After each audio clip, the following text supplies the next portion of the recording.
Sir, ano yung ayuda na sinasabi mo? Well, alam niyo po, ito pong problema natin sa fuel prices. Ang una-una pong talaga maapektuhan ay ang transport group natin. Kaya po, unang-unang ginawa ko po, Monday morning kagad, tapos ng flag racing, ay kagad po ay kinonsulta ko ang lahat ng mga TODA Federation. Kaninang umaga yung mga jeep naman, JODA operator. At pagkasunduan po namin sa TODA na akyatin po ang pasade nila by 2 pesos per 1 kilometer. No? Masaya naman nun sila, malaking bagay naman. Acceptable, sir. Acceptable po.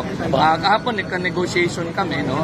Matagal na negosasyon, pero the 2 pesos daw ay talaga malaking tulong ko. Tapos, yun nga, napag-usapan namin ang pagbigay ng konting ayaw naman gamitin yung word na ayuda, but fuel subsidy na ibababa natin sa mga gas station. Pupunta lang sila, kukuha ko sila. 500 pesos po yun. Tulong. Tulong po yun. Local. Tulong, kasama po ng mga jeep.